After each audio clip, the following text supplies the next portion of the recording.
and gentlemen, boys and girls, cardaholics of all ages, welcome back to Big Al's Cards. Thank you so much for watching. Today, I thought I would do something a little bit different for Talkin Cards, and that's what are my top pieces of advice for anybody who's new to the hobby and who wants to get started but may not know where to begin or what they're looking for. So I thought about this a little bit, and I thought I would just basically share some of my most common thoughts, the thoughts that kind of come across when anybody asks me, hey, I want to get into collecting. What should I do? So I'm just going to go over some of my pieces of advice. I have some cards to show just to kind of go through some examples here. So the first piece of advice I would give to anybody entering the hobby in 2022 is pick a sport and stick with it. If you're interested in dabbling in everything, that's fine, but you will get greater enjoyment when you are actually collecting something that you like. So if you're a big baseball fan like myself, then baseball cards are perfect for you. I don't collect hockey. I don't have an interest in hockey.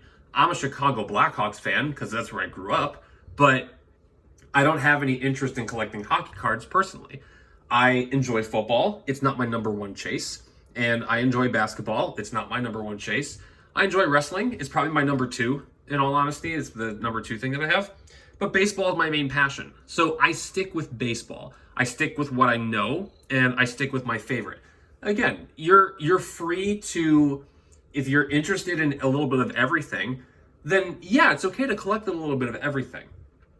But that pairs with my number two piece of advice, and that is look things up yourself.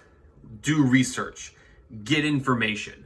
So one of the number one complaints that I see on Twitter and other places in the hobby, specifically as it relates to new collectors, is that they don't know anything and they're asking stupid questions, but they don't do any research.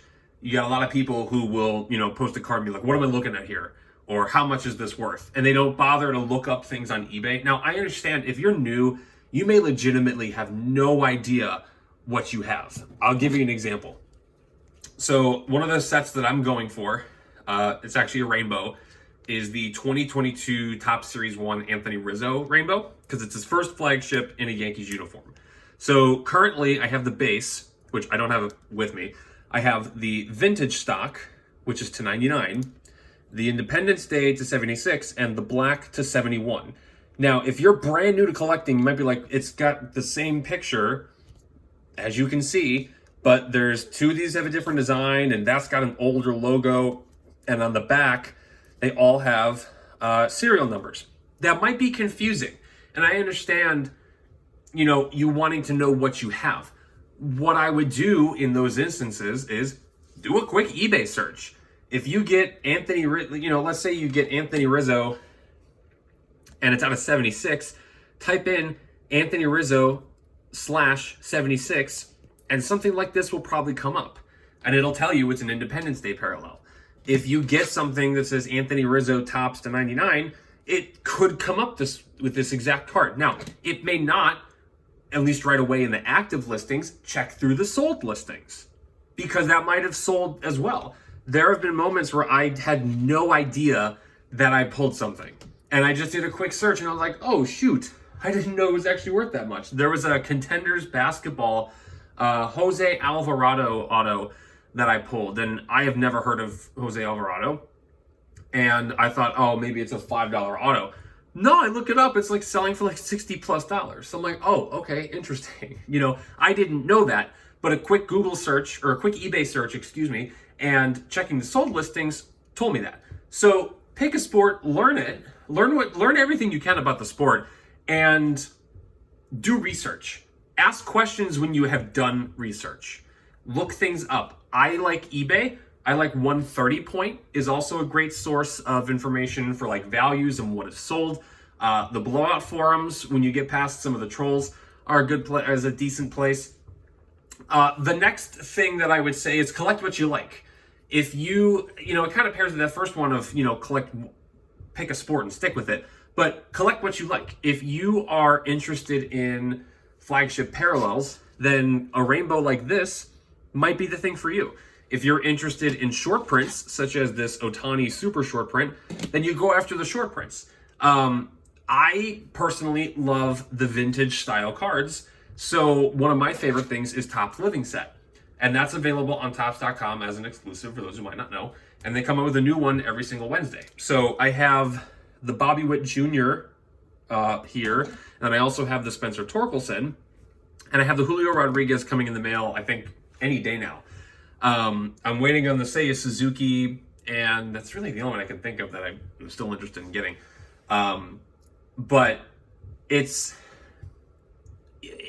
collect what you like. If you're interested in autographs, go for autographs. If you're interested in numbered cards, whatever, like, but don't feel like you have to stick with that niche. If you're interested in collecting sealed wax, even, which there's some people who do that, and to each their own. I would have a field day ripping through somebody's stash if I could. But if you're interested in sealed wax, then go ahead and buy sealed wax and store it somewhere where you're, not going to be tempted to rip it.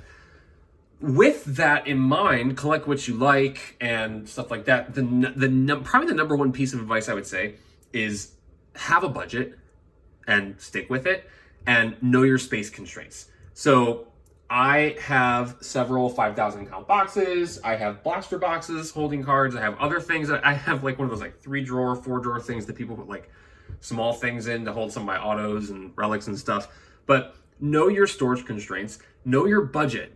That's a big one. There's people on YouTube who will spend thousands and thousands and thousands of dollars, such as Lootbox TV and Jab's Family. And again, to each their own. I don't want this to be a hit piece on them, but they spend a lot of money and they don't get much return.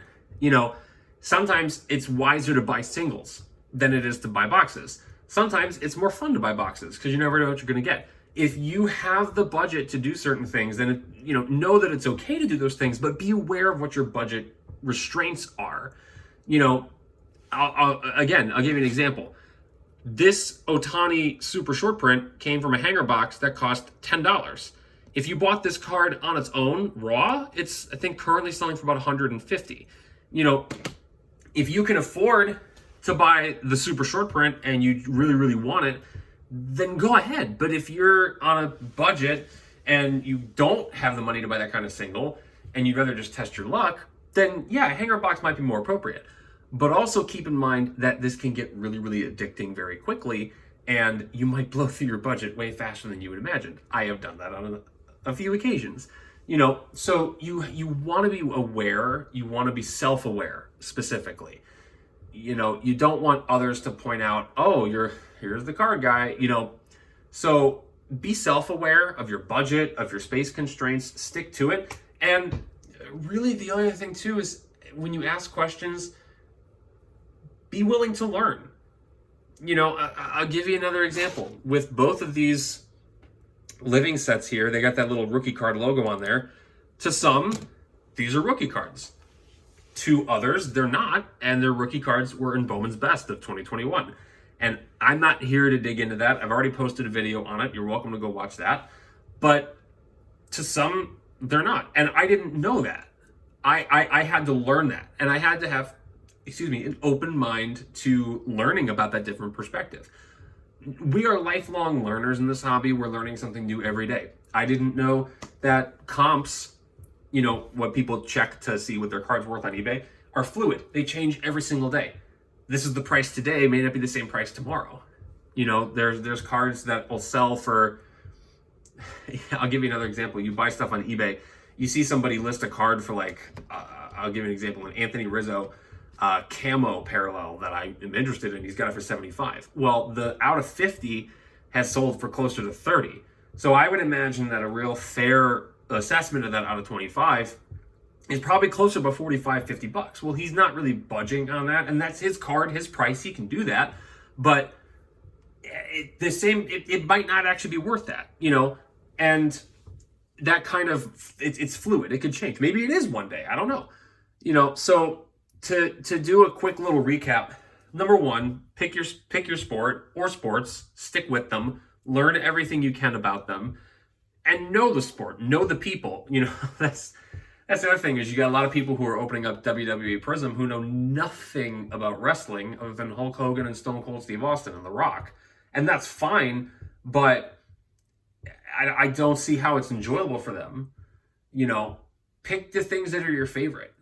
If you got a PC, pick your favorite team, pick your favorite player, pick your favorite era. You know, I'm only going to collect 90s inserts. There's some people who do that. So pick your favorite thing. Stick with that as your PC. Have a PC. Please, please, please, please have a PC, a personal collection. Pick something and actually keep it. I'm an Aaron Judge guy.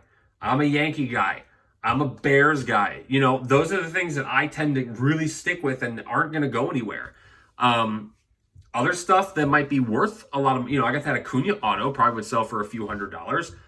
I consider it as part of PC right now, but it's like semi-PC, so it's not PC.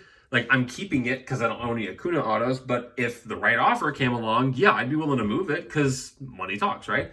So have a PC. Don't just be one of the people who just buy and resell and don't ever really get any enjoyment out of it other than the money, which the money's great, but you want to have something to kind of hang on to. Collect what you like, be willing to learn, and have fun.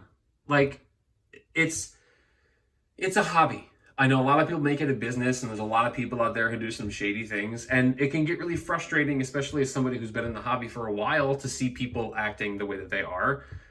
It gets frustrating, but remember that there are a lot of good people in the hobby too. Have fun with it. Trade. Ask questions.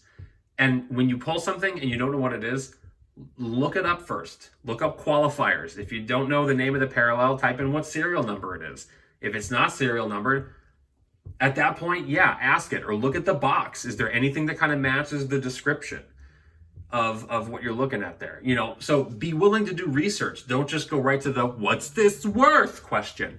And again, above all, have fun. This is a hobby. This is a community of people who love collecting, who love trading cards. Welcome if you are new, if you're getting back into it because you haven't done it in a while. It's a great place to be. Stay positive. Call out some of the negative. Don't be afraid to be like, hey, this isn't great for the hobby. This isn't good. And again, above all, have fun. Watch other people. Enjoy the community. If you have any other advice that you would give to a new collector, please be sure to leave that in the comments below. Thanks so much for listening to my little info rant here. Please leave a like, subscribe, stay tuned for more videos, and until next time, bye-bye.